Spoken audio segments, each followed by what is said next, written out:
Hey, what's going on, everybody? This is your girl Ty. Today is Friday, July 3rd, and this is yesterday's news.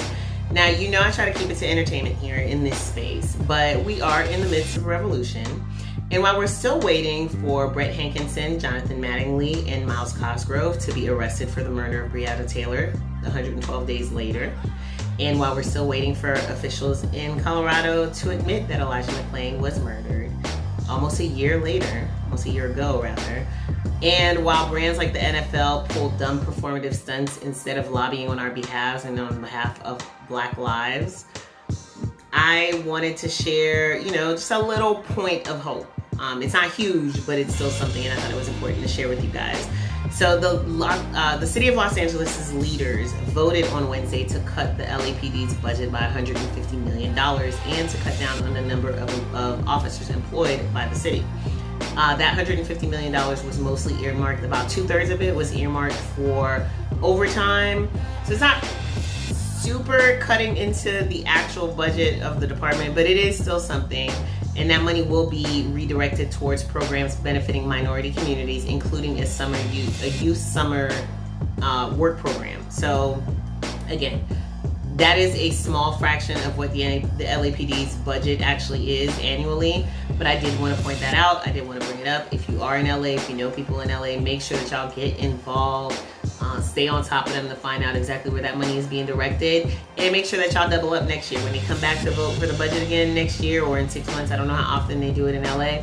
Make sure that y'all are there and present to ask for another cut of the pie. And for those of you who are not in LA, just be reminded that it is possible and we do have some power. So find out how y'all can get involved. We weren't able to do it here in Atlanta, but not all is lost. So I wanted to share that with you guys today. All right, now on to the entertainment stuff. I think we probably all could have called this one since we're still mourning collectively. But Kobe Bryant has been chosen to appear on one of the covers of the next edition of NBA 2K, which is NBA 2K21, despite having ended his career in 2016. This year's NBA 2K will have 4 covers, one with Damian Lillard, one with Zion Williamson, and 2 separate Kobe covers, one with his number 8, and one which actually shows him saluting the crowd on his last night at Staples Center wearing the number 24. The 2 Kobe covers will be on a special edition that celebrates his career and legacy. It's called the Mamba Forever edition. And Kobe, of course, previously appeared on NBA 2K10 and 2K17 the year that he retired. There is a trailer out now for the Mamba edition of 2K21, which comes out on September 4th for PS4, Nintendo Switch, and Xbox One. And the next-gen editions for the PS5 and Xbox Series X will be out for the holidays.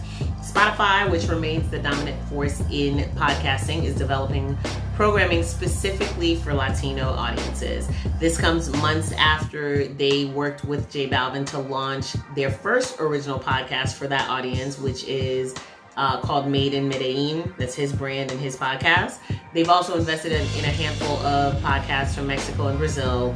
Now they actually put together a team to work with Latinx creators to produce both English and Spanish language programming. So y'all stay tuned for that. The Hip Hop Film Festival is gearing up to present its 5th edition, including this year's Best of the Fest awards digitally.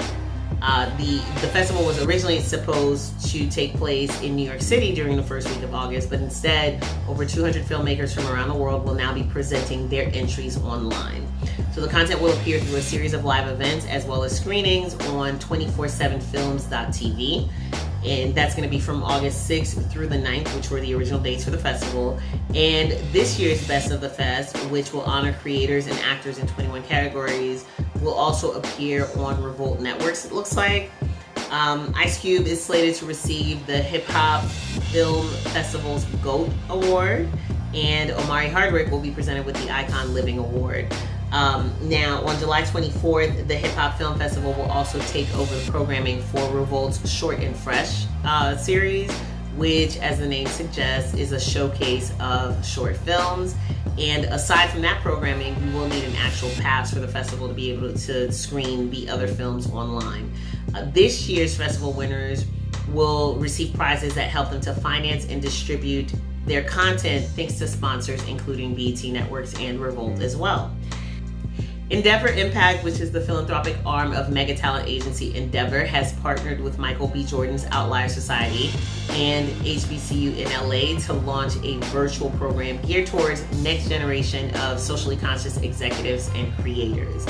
The Endeavor Impact Summer Series will temporarily replace their Impact Fellowship program, which they had to obviously suspend because of COVID-19. And this series actually launched on June 22nd, but is still accepting applications. Participants get to choose from a series of 101 level classes that are happening on various days, including music and touring, fashion and marketing, sports management, and social activism through entertainment. And then through the month of July, there are 5 elective tracks that allow participants to hone in on one particular segment of the world of entertainment with a series of weekly classes. So the summer series speakers include Marshawn Lynch, Wazama St. John, and Endeavor CEO Ari Emanuel, who is actually who Ari Gold from Entourage was based on. So y'all should check that out. And lastly, we're going to end on the complete opposite spectrum of where we started. Do you remember how loudly and boldly Gucci Mane announced that he was leaving his label and how he called them people polite racists, amongst other choice words? Well, he issued an apology yesterday, along with releasing the track list for his new project, which is So Icy Summer. It's a compilation that dropped today on Atlantic Records.